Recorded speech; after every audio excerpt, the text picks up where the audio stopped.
Modi government का सबसे बड़ा सपना 2024-25 तक $5 ट्रिलियन की इकोनॉमी टारगेट अचीव करना।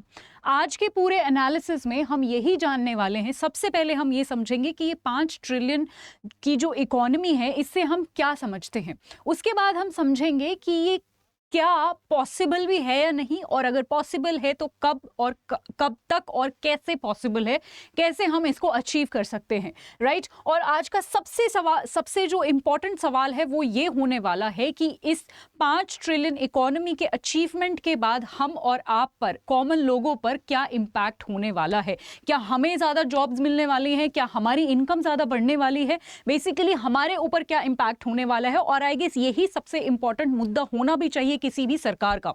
तो आइए शुरू करते हैं। जैसा कि मैंने आपको बताया 5 ट्रिलियन इकोनॉमी की हम बात कर रहे हैं, तो उससे हम थोड़ा पीछे जाते हैं, जब हमें यह पता होना चाहिए कि हमें 8 साल लगे थे अपनी जीडीपी को डबल करने में, यानी 2 ट्रिलियन करने में, और फिर अगले 7 साल और हमें काम करना पड़ा, तब हम जाके 3 ट्रिलियन इकोनॉमी पे पहुंचे, राइट। अब सवाल ये आता है कि क्या हम 2024-25 तक 5 ट्रिलियन पे पहुंच जाएंगे अगर हम इतना समय ले रहे हैं तो, राइट। इसी पर कुछ रिपोर्ट सामने आई हैं रिसेंटली, जिन रिपोर्ट्स ने ये बोला है कि 2025-26 तक, 2024-25 तक तो नहीं, बट डेफिनेटली 2026-27 तक हम ये टारगेट अचीव कर लेंगे। तो थोड़ा सा पोस्टपोन हो गया है ये जो पूरा टारगेट अचीव करने का रास्ता था, बट डेफिनेटली हम अचीव कर पाएंगे थोड़ा सा डीले के बाद, राइट। ये आप सीएनबीसी का न्यूज़पेपर आप देख सकते हो, ये कटिंग आप देख सकते हो 21 नवंबर 2022, मतलब बहुत रीसेंट, यानी कल की ही ये कटिंग है जिन्होंने ये फिगर्स बताए हैं। उसके बाद आप बिजनेस लाइन में भी देख सकते हो, अगेन कल का ही ये कटिंग है जिन्होंने ये बताया है कि 26-27 तक हम ये टारगेट अचीव कर लेंगे। 24-25 तक अभी अचीव होता हुआ हमें नहीं दिख रहा है।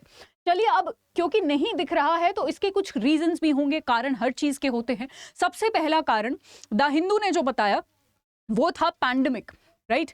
उन्होंने ये बताया, जहां पर हमारे जो एक्स आरबीआई गवर्नर हैं उनका स्टेटमेंट आया, जिन्होंने ये बताया कि हम 5 ट्रिलियन इकोनॉमी का जो टारगेट है 24-25 तक अचीव करना था, वो थोड़ा मुश्किल लग रहा है क्योंकि पैंडेमिक आ गया है, जिसकी वजह से इकोनॉमी काफी ज्यादा हमारी खस्ता हालत में चल रही थी, राइट।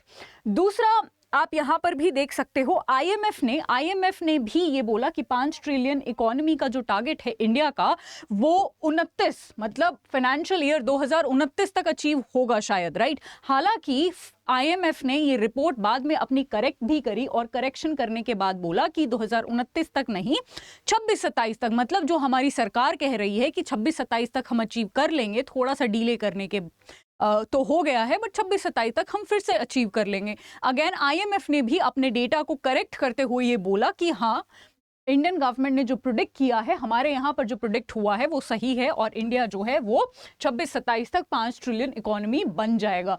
तो ये मैं यहाँ पर आईएमएफ का डेटा इसलिए लगा रही हूँ कि मैं नहीं चाहती कि हम कोई भी बायस्ड डेटास पढ़ें।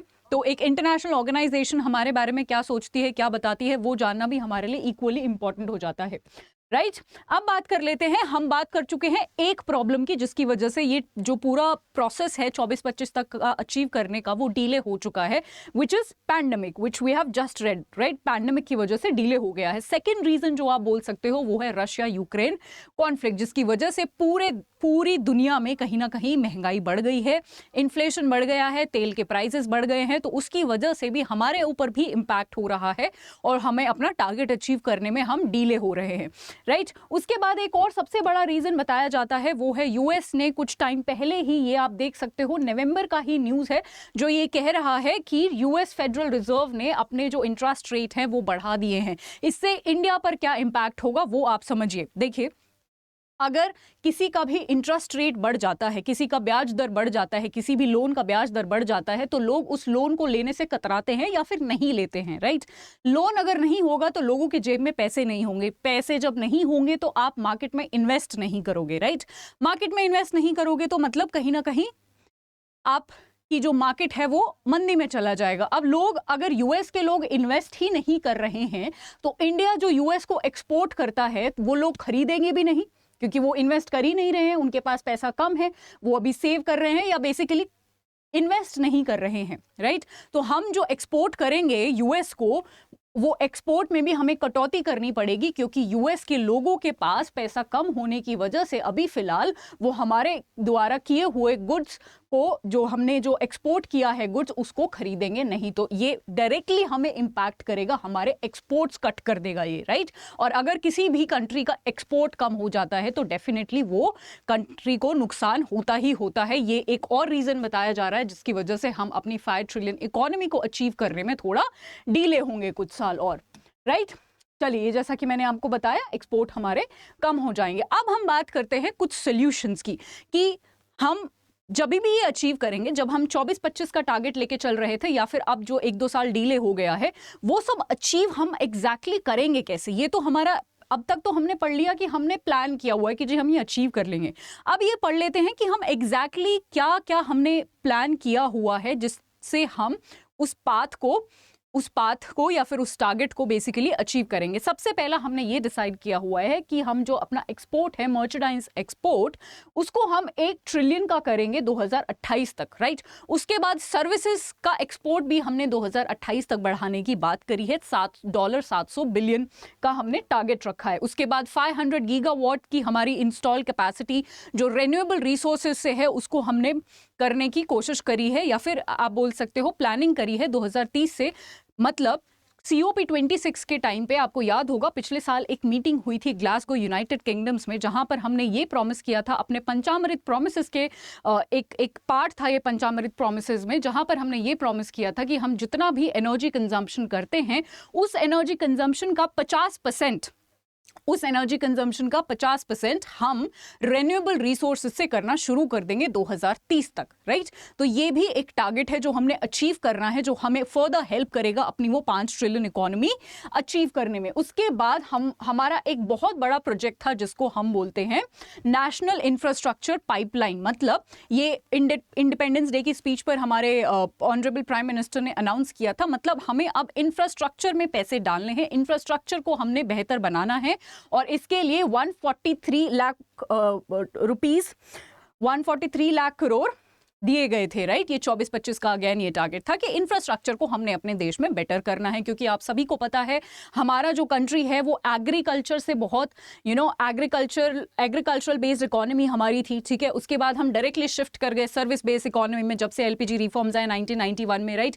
तो बीच में हमारा जो एक सेक्टर है मैन्युफैक्चरिंग सेक्टर, ठीक है, वो मिस हो गया। तो कहीं ना कहीं मैन्युफैक्चरिंग पे भी हमारी गवर्नमेंट अब ध्यान दे रही है, क्योंकि ये सेकेंडरी सेक्टर को भी इंप्रूव करना बहुत ज्यादा जरूरी है। We can't just jump from agriculture to service sector, because definitely उससे जो हमारा टारगेट है वो अचीव नहीं हो पाएगा। सेकेंडरी सेक्टर, जैसे चाइना का भी ये मॉडल है कि मैन्युफैक्चरिंग सेक्टर को बहुत वो अच्छा करके रख रहे हैं, तभी उनका जो इकोनॉमी है वो हमसे इतना ज़्यादा आगे है, राइट, क्योंकि उन्होंने अपने मैन्युफैक्चरिंग सेक्टर, सेकेंडरी सेक्टर पे काफ़ी ज़्यादा फोकस किया है। सिमिलर लाइन्स पे हम भी ऐसा करना चाह रहे हैं कि मैन्युफैक्चरिंग सेक्टर को हम बेटर बनाना चाह रहे हैं। This is one of the targets to achieve that 5 trillion economy. Is that clear? Next we have manufacturing में, अगेन मैं बताना चाहती हूँ, मैन्युफैक्चरिंग में ही हम GVA या जो भी ग्रोस वैल्यू एडिड है उसको हम बेसिकली बढ़ाना चाह रहे हैं। तो बेसिकली अगर आप सिंपल शब्दों में समझो तो मैन्युफैक्चरिंग सेक्टर को हम कहीं ना कहीं बढ़ावा देने की यहाँ पर बात कर रहे हैं। उसके बाद आ जाते हैं PIL, ठीक है, यहाँ पर आ जाते हैं PLI, राइट। सो यहाँ पर आपको क्या मिलेंगे? इंसेंटिव्स मिलेंगे, प्रोडक्शन लिंक्ड इंसेंटिव्स मिलेंगे। इसका मतलब क्या होता है कि सरकार ये कह रही है कि कंपनियों को ये कह रही है कि जी आप जितना प्रोड्यूस करोगे उस हिसाब से हम आपको अलग अलग तरीके के इंसेंटिव्स देंगे, राइट। तो बेसिकली आप प्रोड्यूस ज्यादा करिए ताकि हम अपनी डोमेस्टिक डिमांड भी पूरी कर सकें और उसके बाद हम एक्सपोर्ट भी कर सकें, ठीक। तो इस पूरी स्कीम को हम कहते हैं PLI scheme, production linked incentive. Production से लिंक हुआ जो इंसेंटिव होता है दैट इज PLI, राइट। अब ये फार्मास्यूटिकल सेक्टर्स और बहुत इंपॉर्टेंट सेक्टर्स में दी गई है। एक्चुअली अब तक धीरे धीरे करके फार्मास्यूटिकल्स वगैरह से शुरू हुई थी, अब धीरे धीरे करके सरकार इसको 15 सेक्टर्स में दे रही है। उन सेक्टर्स के नाम हम क्विकली देख लेते हैं। मैन्युफैक्चरिंग में, मोबाइल मैन्युफैक्चरिंग में, राइट, फार्मास्यूटिकल्स हम देख चुके हैं, मेडिकल डिवाइसेस में भी हम ये PLI स्कीम्स मिल रही है मैन्युफैक्चरर्स को, ऑटोमोबाइल्स और ऑटो कंपोनेंट्स में भी, राइट, इलेक्ट्रॉनिक टेक्नोलॉजी, AC और LEDs प्रोड्यूस करने पर भी आपको इंसेंटिव्स मिलेंगे, राइट, जितना आप प्रोड्यूस करोगे उस हिसाब से आपको इंसेंटिव्स मिलेंगे। फूड और टेक्सटाइल में भी आपको मिल रही है, उसके बाद सोलार में भी मिल रही है, उसके बाद फार्मास्यूटिकल ड्रग्स हम देख चुके हैं, राइट, स्टील में मिल रही है, टेलीकॉम एंड नेटवर्किंग प्रोडक्ट्स में आपको मिल रही है, राइट। फिर आपको बैटरीज, ड्रोन मैन्युफैक्चरिंग और सेमीकंडक्टर्स में रिसेंटली अभी सेमीकंडक्टर के लिए भी PLI स्कीम्स, यहाँ पर PLI स्कीम जो है वो दे दी गई है। उसके बाद एक और मिशन आता है हमारा बहुत इंपॉर्टेंट, गति शक्ति मास्टर प्लान हम इसको बोल रहे हैं, क्योंकि अगेन ये उसी टारगेट को अचीव करने के लिए लाया गया था, जो कि अगेन जो हम पढ़ रहे हैं 5 ट्रिलियन इकोनॉमी को कैसे अचीव करना है, उसी दिशा में ये हम एक स्टेप लेके आए, गति शक्ति, जिसके अंडर वही है जो बेसिकली, जिसके अंडर क्या है कि हमें ज़्यादा से ज़्यादा रोड्स बनाने हैं, हमें ज़्यादा से ज़्यादा हाईवेज बनाने हैं, एयरपोर्ट्स बनाने हैं, राइट, ट्रांसमिशन नेटवर्क हमने अपना बेहतर करना है, रेलवे ट्रांसपोर्ट हमने अपना बेहतर करना है, रोडवेज की कनेक्टिविटी हमने बहुत अच्छे से करनी है, रेन्यूएबल को हमने इंक्रीज करना है। तो गति शक्ति प्लान के अकॉर्डिंग हमने ये सब चीजें इंक्रीज करनी है, ताकि अगेन हम जो हमारा जो सपना है, जो टारगेट लेके हम चल रहे हैं, उसको हम अचीव कर पाएं, राइट। तो ये सारे सॉल्यूशंस के तौर पर मैं आपको बता रही हूं। अगेन यहाँ पर आप एक स्टेटमेंट दे सकते हैं जो बता रही है, जो यहाँ पर ये स्टेटमेंट कहती है कि MSME सेक्टर जो है वो काफी ज्यादा इंपॉर्टेंट है, काफी ज्यादा कंट्रीब्यूट करता है हमारी इकोनॉमी में, तो उस पर ध्यान देना भी इस टारगेट को अचीव करने के लिए बेहद जरूरी है। दूसरी तरफ आप देख सकते हो फिर से रोड और इंफ्रास्ट्रक्चर और लॉजिस्टिक जैसे कंपोनेंट्स पर ध्यान देने की बात करी गई है, अगर हमें 5 ट्रिलियन इकोनॉमी का जो टारगेट है वो अचीव करना है, राइट। हमें एक्सपोर्ट जो है अपना एक्सपैंड करना है, ये हम ऑलरेडी देख चुके हैं। कितना एक्सपैंड करना है वो भी मैं आपको बता चुकी हूँ इन स्लाइड्स में। आप देख सकते हो कि मर्चेंडाइज एक्सपोर्ट जो है हमने 1 ट्रिलियन से और $700 बिलियन, ये जो है आपका सर्विस एक्सपोर्ट हमने 2028 तक हमने ये एक्सपैंड करना है, जो हमने टारगेट बनाया हुआ है। अब बात करते हैं एक बहुत ही इंपॉर्टेंट या एक बहुत ही बड़े मिशन की, जो 2014 में लॉन्च हुआ था, मेक इन इंडिया। देखिए इसकी पॉलिटिक्स में हम नहीं जाएंगे, ये कितना सक्सेसफुल हुआ कितना सक्सेसफुल नहीं हुआ वो हम यहाँ पर डिस्कस नहीं करेंगे, बट ये एक बहुत ही मेजर स्टेप था कि लोग जो हैं वो इंडिया में चीज़ें बनाएं, ठीक है, मेक इन इंडिया जैसे इसका नाम ही है, ताकि हमारे यहाँ पर FDI ज़्यादा हम अट्रैक्ट कर सके, मैन्युफैक्चरिंग सेक्टर हमारा बेहतर हो सके, हम अपने लोगों को जॉब ज़्यादा प्रोवाइड कर सके, ठीक है। तो इन सब चीज़ों के लिए, इन सब चीज़ों को एनहांस करने के लिए, प्रमोट करने के लिए ये पर्टिकुलर इनिशिएटिव लाया गया था। और अगेन ये इनिशिएटिव भी कहीं ना कहीं हेल्प करता है वो 5 ट्रिलियन इकोनॉमी अचीव करने के। अब सबसे बड़ा मुद्दा आता है जो मैंने आपसे शुरू में बोला था कि हमारी जेब पे या हमारे ऊपर इसका क्या इम्पैक्ट पड़ेगा, एक आम आदमी के ऊपर क्या इम्पैक्ट पड़ेगा। मान लीजिए 26-27 आ गया, 2026-27 आ गया, हमारी इकोनॉमी हो गई 5 ट्रिलियन इकोनॉमी, तो क्या आपको जॉब ज़्यादा मिलेंगी, या क्या आपकी इनकम ज़्यादा बढ़ेगी, या आपकी जॉब सिक्योरिटी बढ़ेगी, या आपके जेब में ज़्यादा पैसे आएंगे। बेसिकली आपको क्या फ़ायदा होगा, हम और आपको फ़ायदा क्या होगा, राइट। उसके लिए आपको एक चीज समझनी पड़ेगी, यहां पर एक डिफरेंस होता है रियल और नॉमिनल जीडीपी में। मैं आपको बहुत ही सिंपल शब्दों में बताना चाहूंगी। जीडीपी जब हम कैलकुलेट करते हैं उसका मतलब होता है कि हमने अपने देश में कितनी गुड्स और सर्विसेज एक साल में प्रोड्यूस करी हैं, राइट। एग्जाम्पल के तौर पे हम आप ले लीजिए कि मान लीजिए ये जस्ट एक एग्जाम्पल है कि हमने एक साल में सिर्फ एक पेन प्रोड्यूस किया है 100 रुपए का, राइट। तो ये 100 रुपए क्या हुआ, हमारे देश की एक साल की जीडीपी हो गई, राइट। अगले साल मान लो महंगाई की वजह से ये पेन हो गया 110 रुपए का, राइट, 10% इंक्रीज हो गया, तो हम क्या बोलेंगे कि 10% हमारी जीडीपी जो है बढ़ गई है, राइट। पर ये जो जीडीपी बढ़ी हुई है इसको हम नॉमिनल जीडीपी बोलेंगे, क्योंकि ये एक्चुअली में जीडीपी नहीं बढ़ी है। इस पेन का एक्चुअली में प्राइस 100 की जगह 200 नहीं हुआ है, सिर्फ और सिर्फ महंगाई बढ़ने की वजह से 10% बढ़ गया है, उसी को हम नॉमिनल जीडीपी बोलते हैं। तो ये डिफरेंस होता है नॉमिनल और रियल में। नॉमिनल में हम इन्फ्लेशन को कैलकुलेट करते हैं, इसलिए वो एक रियल पिक्चर नहीं दे पाती है, वेयर एज रियल जीडीपी में हम इन्फ्लेशन को कैलकुलेट नहीं करते हैं। तो ये डिफरेंस आपको जरूरी था पता होना। अब बात करते हैं कि हमारी जो इकोनॉमी है, आपने बहुत खबरों में सुना होगा कि हमारी जो इकोनॉमी है या फिर इंडिया ने यूके को बीट कर दिया और हम 5th लार्जेस्ट इकोनॉमी बन गए। अभी हम 5th लार्जेस्ट इकोनॉमी है, पर क्या इसका मतलब ये है कि अब हम यूके के लोगों से ज़्यादा कमा रहे हैं, या यूके के लोगों से ज़्यादा हमारी तनख्वाह है, या क्या इसका मतलब क्या है, इससे क्या मतलब समझते हो? तो अगर आपको ऐसा लग रहा हो ये सोचने में कि अब हम यूके से आगे हो गए हैं, तो अब हम यूके से ज़्यादा कमा रहे हैं, हमारी पर कैपिटा जीडीपी जो है वो हमारी ज़्यादा हो गई है यूके के लोगों से, तो नहीं, आप यहाँ पर क्लियरली देख सकते हो कि हमारी अभी भी पर कैपिटा जीडीपी जो है वो 1499 रुपये है, जबकि यूके के लोगों की जो पर कैपिटा है वो है 41,788, 41,788. You can clearly see the difference.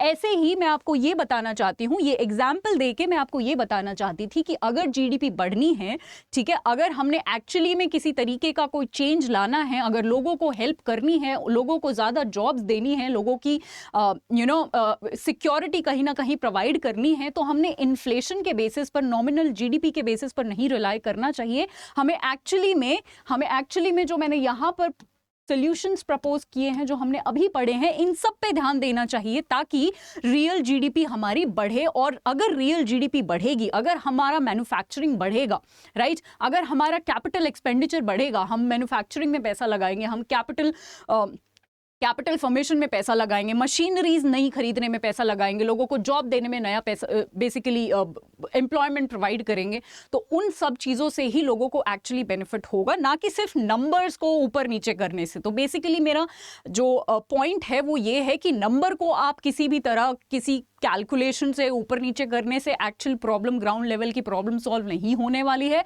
वो तभी होगी जब एक्चुअली में आप कैपिटल एक्सपेंडिचर करोगे, आप कंपनियां लगाओगे, आप लोगों को जॉब्स दोगे, आप मशीनरीज लगाओगे, ठीक है, आप अपना एक्सपोर्ट किसी ना किसी तरह बढ़ाने की कोशिश करोगे. तो अगर हमारी हेल्प होनी है, मैं लास्ट में आपको यही बताना चाहती हूँ कि डेफिनेटली अगर 5 ट्रिलियन की हमारी ये जीडीपी होती है, और अगर हम ये सारे सॉल्यूशंस इंप्लीमेंट कर पाते हैं जो हमारे टारगेटेड सॉल्यूशंस हैं, तो डेफिनेटली हम और आपके ऊपर, हमारी जेब पर, हमारे, आप बोल सकते हो, हमारी नौकरियों पर एक पॉजिटिव इम्पैक्ट डेफिनेटली पड़ने वाला है. बट ये आने वाला समय ही बताएगा कि हम कितनी शिद्दत से और कितनी रियलिटी बेस पर चीज़ों को इम्प्लीमेंट कर पाते हैं. ठीक है जी, आज के लिए इतना ही. आई होप ये पूरा वीडियो आपके लिए काफ़ी इन्फॉर्मेटिव रहा होगा, काफ़ी चीज़ें आप समझ पाए होंगे, काफ़ी, और हर एक चीज़ से आप कनेक्ट कर पाए होंगे. मैं रोज़ आपके साथ एक बर्निंग टॉपिक के साथ आती हूँ. कल भी मैं आऊँगी with some interesting topic. Till then stay tuned. Thank you so much.